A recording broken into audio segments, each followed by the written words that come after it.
खुलुमबाय। गिबियावनो नोंथांमोनखौ बयखौबो स्वrji The Creativity चेनेलाव बरायनायजों लोगोसे फुंबिलिनि गाहाम हामलायनायखौ बावहरग्रोनाय जाबाय।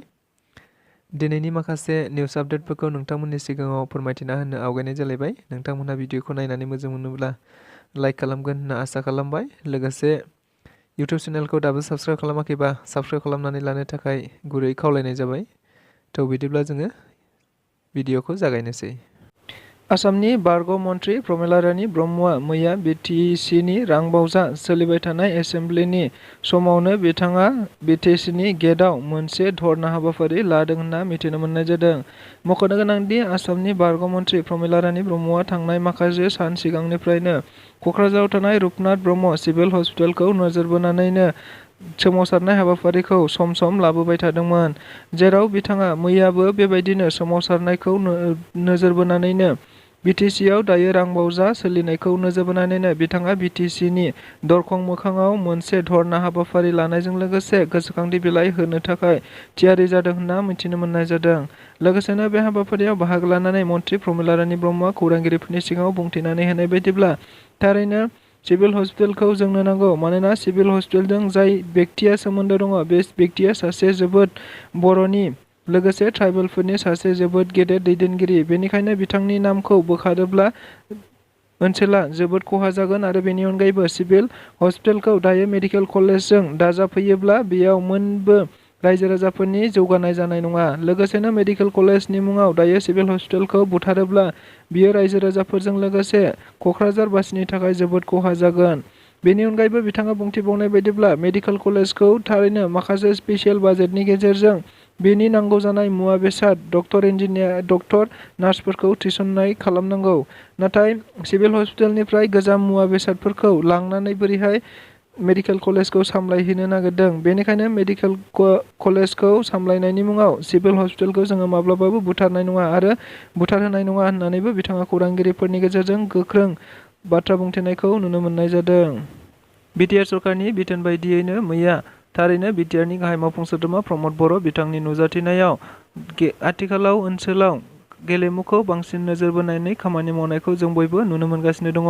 थिग बेबायदिनो बिटिआर सरकारनि बानजायनायाव अदेबानि प्रमद बर' बिथांनि दैदेननायाव मैया रांबावजा जोबखांनायनि उनावनो गासै मोन 4 जिल्लाजों लोगोसे CHDनो स्पर्टस डिपार्टमेन्टनि अफिसारफोरनो गंफायै बलेर' राननानै होनायखौ नुनो मोननाय जादों। लोगोसे बिथाङा बे बलेर' राननाय हाबाफारिजों लोब्बा लाखिनानै खौरांगिरिफोरनि सिगाङाव बुंथिनानै होनाय बायदिब्ला, थारैनो स्पर्टसखौ जोङो लाइमोनफोरखौ नोजोर बोनानै गोबांथार जौगाखांनायनि खामानि मावनो नाजादों आरो बेबायदि समावनो गोबांथार जिल्लानि स्पर्टस दैदेनगिरि बिथांमोनहा थिग रोखोम सुंज्रोब लाखिनो हाया, मानोना बिथांमोननियाव अफिसियेलि बेबायदि गारि गैयैनि थाखाय। नंगौ, बेखौ नोजोर बोनानैनो दायो स्पर्टस डिपार्टमेन्टआव बांसिन गोख्रैयै खामानि मावनो हानाय बायदियैनो स्पर्टस डिपार्टमेन्टनि मोनफ्रोमबो जिल्लानि अफिसारफोरनि थाखाय गंफायै बलेर' राननानै होनाय जादों होनना मिथिनो मोननाय जादों। अदेबानि बे बाथ्राखौ बिथां प्रमद बर'आ खौरांगिरिफोरनि गेजेरजों बुंथिनानै होदों। बर'नि सुंद' सावथुननि सासे हिर' दैदेन औवारिखौ क'क्राझार पुलिसआ हमनानै मैया क'क्राझार कर्टसिम लाबोदों होनना मिथिनो मोननाय जादों। जों बयबो खौरां बिजोंफोरनि गेजेरजों आरो समाजारि बिजोंफोरनि गेजेरजों मिथिनो मोनबाय थानाय जादोंमोन दि थारैनो बर' सुंद' सावथुननि माखासे हिर'फोर जेरै दिलीप नार्जारी, अनिल कुमार नार्जारी आरो स्वर्ण बसुमतारीजों लोगोसे दैदेन औवारी बिथांमोनखौ दायो पुलिसआ माखासे उन्दै उन्दै हिनजावसाफोरखौ लानानै गाज्रि जाथायजों सोमोन्दो थानायनि दायाव अदेबानि समाजारि बिजोङाव मोनसे कल रेकर्डिं भाइरेल जानायनि उनावनो बिथांमोनखौ पुलिसआ नागिरबाय थादोंमोन होनना मिथिनो मोननाय जादों। लोगोसे पुलिसआ बिथांमोनखौ बे गाज्रि दायनि थाखाय गिबियाव दिलीप नार्जारी बिथांखौ हमखांनायनि उनाव फिन मैयाबो आरोबाव बे दायजोंनो लोब्बा थानाय दैदेन औवारी बिथांखौ हमदों होनना मिथिनो मोननाय जादों। लोगोसे कर्टआव लाबोदों होननाबो मिथिनो मोननाय जादों। बेनि अनगायैबो गुबै दायनिगिरि जेराव अनिल कुमार नार्जारी आरो स्वर्ण बसुमतारी बिथांमोनहा दायो पुलिसनिफ्राय आन्दोआव खारखोमानानै दं होननाबो खौरां बिजोंफोरनि गेजेरजों मिथिनो मोनगासिनो दङ। नाथाय बिथांमोनखौबो थाबैनो पुलिसआ हमनानै नांगौबायदि साजा होगोन होननानैबो मिथिनो मोननाय जादों। लोगोसे मिथिबावनाय बायदिब्ला थारैनो बिथां दायनिगिरिफोरखौ गुबैयै हिनजावसानि नखरनिफ्राय केस होनायनि उनाव दायो बे सानै दायनिगिरिफोरखौ हमनो हाखाबाय होननानैबो मिथिनो मोनदों।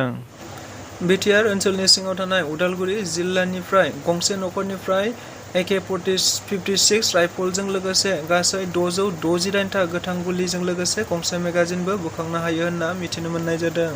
मख'नो गोनांदि बे बाथ्राखौ मैया खौरांगिरि मेलनि गेजेरजों उदालगुरि जिल्लानि एसपि पुष्किन जैन बिथाङा खौरांगिरिफोरनि गेजेरजों बुंथिनानै होनायखौ नुनो मोननाय जादों। मख'नो गोनांदि बेबायदि जाथाया आथिखालाव जोबनायनि लामा फारसे थांदोंब्लाबो नाथाय सम सम बेबायदिनो गुबुन गुबुन जायगानिफ्राय आयेन बेरेखायै हाथियारफोरखौ हमनो मोनबाय थानाय जादों होनना खौरां बिजोंफोरनि गेजेरजों नुनो मोनबाय थानाय जादों। थिग बेबायदिनो मैया एखे जाथायानो जाबावदों होनना मिथिनो मोननाय जादों। जेराव उदालगुरि जिल्लानिफ्राय गंसे नखरनिफ्राय गंसे AK-56 राइफलजों लोगोसे गोबांथार गोथां गुलि आरो मेगाजिनखौ मोननो हायो। जेराव सासे सुबुङा बे नखराव दोनखोमानानै बे सिलाइ बा हाथियारखौ फाननो नाजादोंमोन होनना मिथिनो मोननाय जादों आरो बे बाथ्राखौ बुंथिनानै होदों। लोगोसेनो बे जाथायखौ खबर मोननाय लोगो लोगोनो उदालगुरि पुलिसा हमनानै दायो बिथांमोनखौ जेरा सेबनाय हाबाफारिखौ खालामगासिनो दं होननानैबो मिथिनो मोननाय जादों। सोनाब बेंगलनि गिबि मन्थ्रि ममता बेनार्जीखौ लानानै मैया KLOनि commander in chief Jeevan Singh बिथाङा मोनसे भिडिअनि गेजेरजों गोबांथार बाथ्रा बुंथिनायखौ नुनो मोननाय जादों। जेराव बिथाङा ममता बेनार्जीखौ थारैनो कच राजबंशीफोरखौ फोजोबस्रांग्रा होननानै बिथाङा गोबां रावजों बाथ्रा बुंथिनायखौ नुनो मोननाय जादों आरो सोंखारिदों।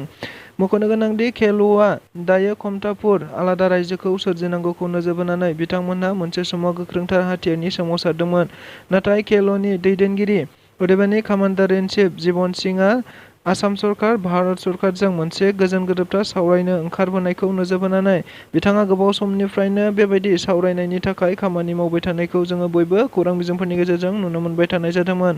नाथाय बिथाङा मैया हरखाबै खौरां बिजोंनि गेजेरजों माखासे बाथ्रा बुंथिनायखौ नुनो मोननाय जादों। जेराव आसामनि अनगायैबो सोनाब बंगनि गिबि मन्थ्रि ममता बेनार्जी बिथाङा KLOनि सोद्रोमाफोर अदेबानि कच राजबंशी जातिफोरखौ फोजोबस्रांनायनिसो षड़यन्त्र खालामबाय थादों।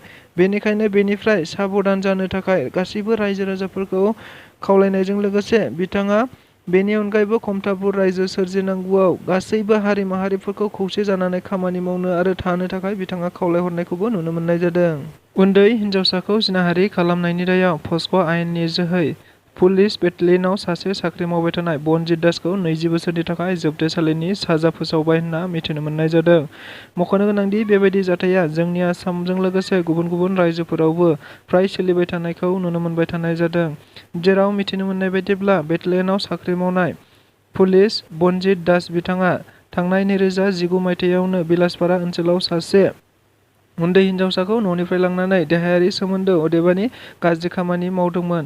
जायखौ नोजोर बोनानै बिमा बिफाया 2 दाननि उनाव थानायाव गसर थिसननाय बायदियैनो बिथांखौ हमनाय जादोंमोन। लोगोसेनो 2019 मायथाइनिफ्रायनो बिथांनि दायखौ बिजिरै बिजिरै मैया जोबथा बिजिरनायाव फैबाय होनना मिथिनो मोननाय जादों। जेराव बिथांखौ थारैनो पक्स'क आयेननि जोहै उन्दै हिनजावसाखौ जिनाहारि खालामनायनि दायाव 20 बोसोरनि साजा फोसावबाय।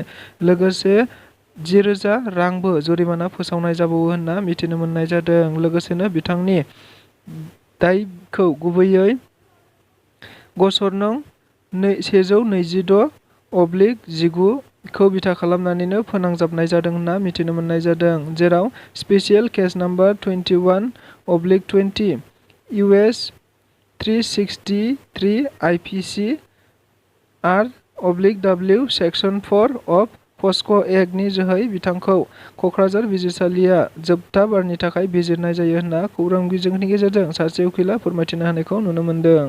भारत हादराव थामथि खेबनि थाखाय गाहाय मन्थ्रि बिबान आजावनाय नरेन्द्र मदि बिथाङा दायो 17थि इनस्टलमेन्ट PM किसान आबादारिफोरनि थाखाय बेखेवनाय हाबाफारिखौ मैया बेखेवनानै होदों होनना मिथिनो मोननाय जादों। मख'नो गोनांदि नरेन्द्र मदि बिथांनि दैदेननायावनो आबादारिफोरखौ नोजोर बोनानै मोनफ्रोमबो आबादारिफोरनि बेंक एकाउन्टआव 2,000 राङै सोनानै होबाय थानाय जादोंमोन आरो बे सोनानै होबाय थानाया दाखालि थांनाय बोसोरसिमहालागै 16थि इनस्टलमेन्ट जाबायमोन। नाथाय देग्लाय 17थि इनस्टलमेन्टखौ मैया हादरनि गाहाय मन्थ्रि नरेन्द्र मदिया गावनि समस्ति अदेबानि बियाबनिफ्रायनो बेखेवनानै होनाय जायो होनना मिथिनो मोननाय जादों। जायखौ नोजोर बोनानै मैया क'क्राझार जिल्ला आबाद बिफाननि मावखुलियावबो मोनसे लाइभ टेलिकास्ट खालामनाय जादोंमोन। जेराव क'क्राझार लकसभा बियाबनि एमपि जयन्त बसुमतारीजों लोगोसे एमएलए लरेन्स इस्लारि आरो गोबांथार दैदेनगिरि बिथांमोनहाबो बे लाइभ टेलिकास्ट हाबाफारियाव बाहागो लादों आरो बे हाबाफारियाव बाहागो लानानै एमपि जयन्त बसुमतारी बिथाङा बुंथिनानै होनाय बायदिब्ला थारैनो नरेन्द्र मदि बिथांनिसिम बे हाबाखौ मावफुंनानै होनायनि थाखाय रोजा रोजा साबायखर बावहरनाय जायो। मख'जाथावदि 20,000 कौटि रांखौ भारतनि हादरनि 9 कौटि 26 लाख आबादारि मुलाम्फागिरिफोरनो राननानै होनाय जागोन होननानैबो बुंथिनायखौ नुनो मोननाय जादों।